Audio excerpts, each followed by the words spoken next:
Hi! Ito po muli ang inyong doktor, Dr. Ferdinand Solidad po, Medical Director ng JC. Ngayon, pag-usapan natin yung Nature's Cleanse. Ano naman po yung Nature's Cleanse?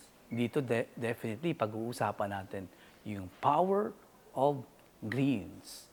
At pag pinag-usapan ng greens, we're talking about 4 green. Diba? So, bakit pa tayo nagkakaroon ng karamdaman? There are 4 most common causes of sickness. Number 1, genetics. Pangalawa po, environmental factors. Pangatlo, lifestyle. And of course, pang-apat, aging o yung pagtanda natin. Ano ang dahilan? No? Bakit nga ba yan nakaka-apekto sa pagkakaroon ng sakit? Unang-una, pag-usapan natin ng genetics. There are a lot of sickness. Napakarami pong karamdaman na pwede nating sabihin na namamana. So, ibig sabihin, if ang magulang mo diabetic, malaki ang potential na ikaw ay magkakaroon din ng diabetes. Di ba? So, it runs in the family. So, ano po ba yung mga genetically transferred na mga sickness? Number 1 would be diabetes. Second will be asthma, hemophilia, mental illness, hypertension and stroke, and cancer. Diba? Yan po yung common na mga karamdaman. Diba? So, what else? What about the environment? Napakarami din ng mga environmental factors that we can consider na pwede magkaroon ng influensya or influensya sa ating karamdaman. Ano po yung mga yon? Sun exposure. Ibig sabihin, pag tayo na-expose ng sobra-sobra sa araw, pwede kang magka-cancer sa skin. Water supply. If your water supply is not good, pwede kang magkaroon ng GI problems. What about air quality? Definitely, pag pangit ang air quality, magkakaroon ka ng lung problems. Sanitation. Ang daming sakit na related dyan. Di ba? Pag hindi maganda ang sanitation mo, dadami yung mga mosquito sa paligid mo, pwede kang magkaroon ng mga karamdaman na katulad ng dengue. And of course, pagkain. Kung hindi magandang uri ang kinakain mo, papasok ang mga iba't ibang uri ng sakit na may kinalaman sa pagkain. Diba? So, tuloy natin. Lifestyle choices. Siyempre, pag hindi maganda ang lifestyle choices mo, pwede kang magkasakit. Ano ba yung mga yan? Kakulangan sa physical activity.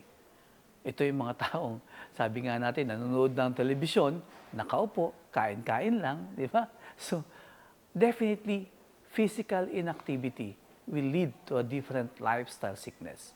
Di ba? Kung mahina ang nutrition mo, what poor nutrition?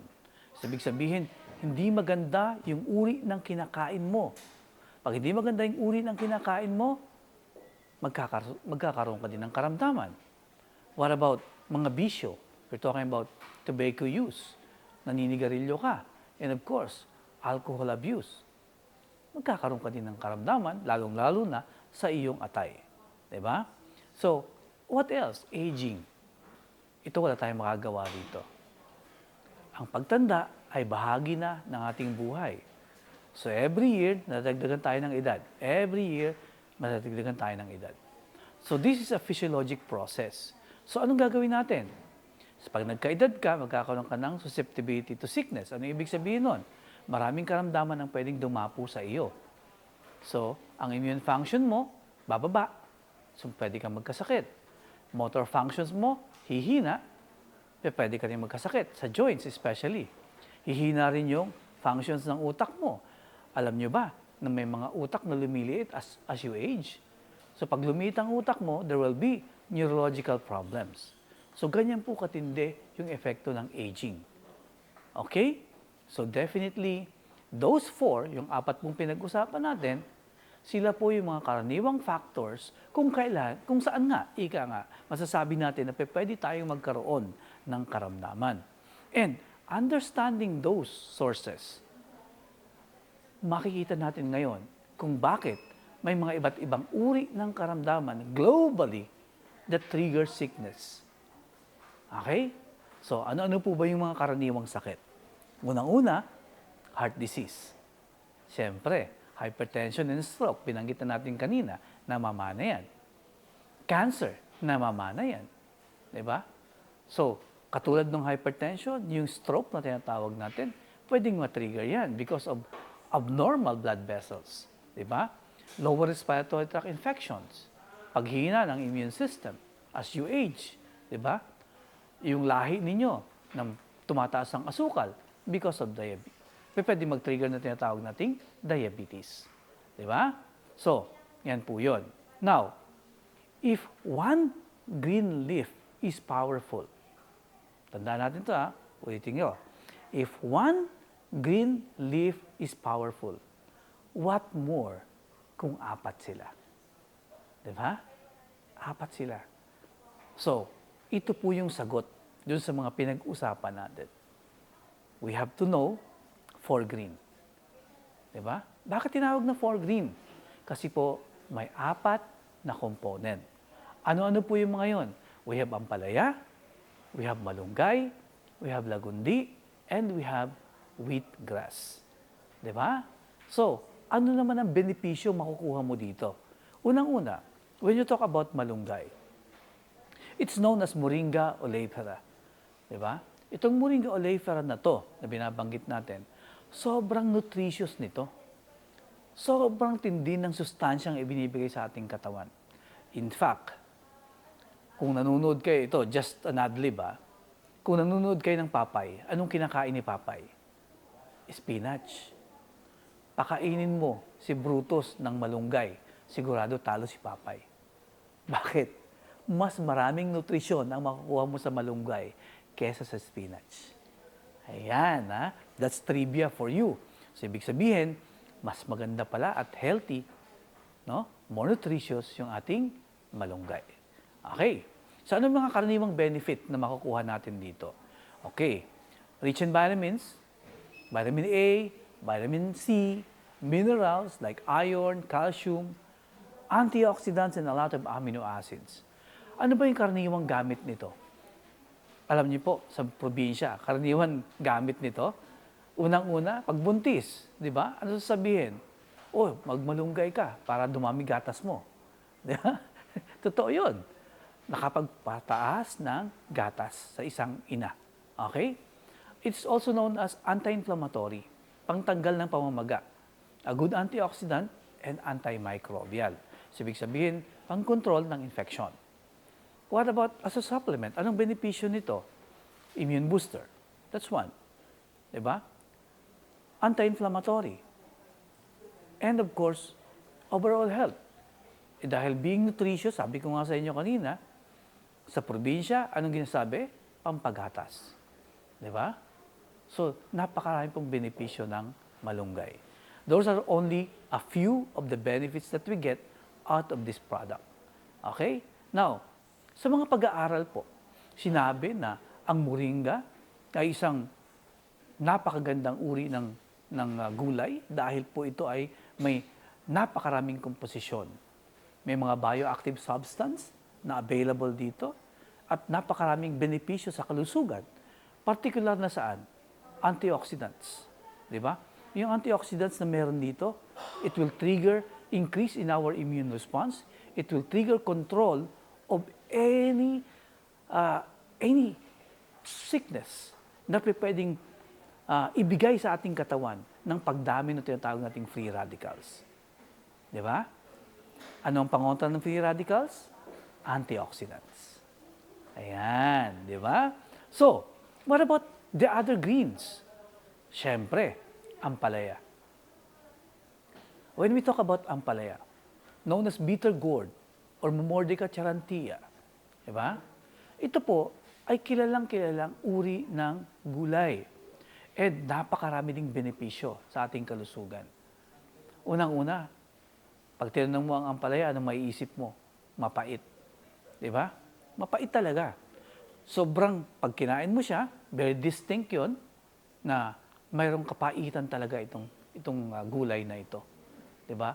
Pero yung benepisyo, nasa pait. Di ba? Nasa pait ang benepisyo. Mataas ang level ng mga vitamina. Vitamin A, vitamin C, meron din siya. May potassium. Aba, pampalakas pala ng katawan to. Ha? And of course, meron siyang iron. Kontra anemia pala to.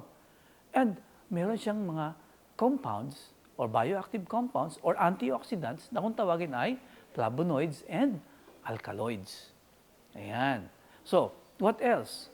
Ito po ay pangontra sa asukal. Alam na alam natin yan. Na kapag ikaw ay nag-aampalaya, meron siyang kakayahang, kung tawagin natin ay hypoglycemic agents. So, ibig sabihin, nagkapagpapababa po ng asukal sa ating katawan. Di ba? Anti-inflammatory din, pangontra sa mga makikirot, masasakit na bahagi ng katawan natin. And of course, may antioxidant properties din. Di ba? So, this supplement is good as it is. Kung nag-iisa man lang siya, napakaganda na niya. Ha? Sa kumpletong presensya ng mga nutrisyon, ang laki na ng benepisyong ibibigay sa iyo. Di ba? So what else? Sa mga pag-aaral po, nakita ang kakayahan ng ating ampalaya, lalong-lalo na sa mga taong merong pagtaas ng asukal o diabetiko. Di ba? So dito po, isang mahalagang produkto na pangontra sa isang sakit na namamana. Di ba? Namamana po kasi ang pagkakaroon ng diabetes. Okay. What about the other component? Wheatgrass. Ang wheatgrass ay isang uri din ng halaman na ika nga, puro talbos din to. At yung talbos na ito ay matatawag nating, alam mo nung araw, no? Medyo side lang tayo ng konti. Pag sinabi mong wheatgrass, yung wheat component niya, para din yung rice natin. Diba? Yung wheat, staple food yan. Diba? Staple food yan. Pero, ito pong ating wheatgrass is known for high concentration of vitamins. Napakataas ng level ng bitamina nito. And because of that, tinawag din siyang superfood actually. Diba? Yung young grass, kasi kinukuha natin young grass eh. Not the byproduct which is wheat, yung ating grass ang kinukuha natin. So dahil dito, nakikita natin yung presensya ng napakataas na level ng vitamins. Vitamin A, vitamin C, vitamin E, and all the other vitamins, and all the minerals, no? Katulad ng iron, calcium, magnesium, potassium, meron din po ito. And being green, mataas ang level ng chlorophyll. At we know for a fact na ang chlorophyll ay isang uri ng byproduct ng wheatgrass na tumutulong sa paglilinis ng ating katawan. Pang-detox, a detoxifier. At aside from that, we have enzymes as well and antioxidants. Diba? So, what are the potential benefits? Detoxification, antioxidant, and anti-inflammatory. So again, napakarami natin pinag-uusapan. May common denominator, anti-inflammatory. As a supplement, ang overall usage nito, healthy body, healthy well-being. Diba? Pangkalahatan. Okay? So what else? Sa mga pag-aaral po, ang wheatgrass is known for its antioxidant level, the bioactive compounds, and the phytochemical present dito sa ating wheatgrass na to. Ito ang nagbibigay ng mataas na potensyal na kung saan nagagamit natin siya to control any infection and tumataas ang level ng therapeutic application niya. Okay? Yan po ang ating wheatgrass. What else? What about lagundi? This is the last component of our 4-green. Okay, ang lagundi po, known as Vitex nigondo, is a tropical plant. Available dito sa atin yan. Diba? Mataas ang level ng medicinal properties niya. May anti-inflammatory, antioxidant din siya. Pero ito maganda rito, may antimicrobial property rin siya. Lagundi is known for its control of upper respiratory tract infections. So, ibig sabihin, we're talking about lungs. Diba? So, ibig sabihin po, ang medicinal property nito ay makikita natin sa kanyang bioactive compounds known as flavonoids, alkaloids, and terpenoids. Diba? anti-inflammatory, may analgesic component, ibig sabihin pain reliever, at nakakapagpababa rin ng tinatawag nating lagnat. Di ba? Antispasmodic, ibig sabihin, kung may mga spasms tayo, yung pananakit ng tiyan, natatanggal din yun. And one good thing, kung may ubusipon, expectorant po ito. Meaning, kaya niyang ilabas yung mga plema sa ating baga. Okay. Generally speaking, this product is good for respiratory infections like cough, asthma, and bronchitis. Diba? Sa mga pag-aaral po, napakaganda ng effect ng lagundi sa kanilang mga pag-eksperimento. They found out na talaga pong napakataas ng level ng kakayahan ng lagundi against pulmonary infections. Ayan. So, for green, tandaan natin, doon sa 4 na cause ng problema, siya po ang tinatawag nating super solution sa napakaraming health issues. Kaya po, generally, tatawagin natin na ang ating for green as a superfood. Di ba? 4 na uri ng sources ng karamdaman, 4 na uri ng supplementong tutugon sa ating mga problemang may kinalaman sa ating kalusugan.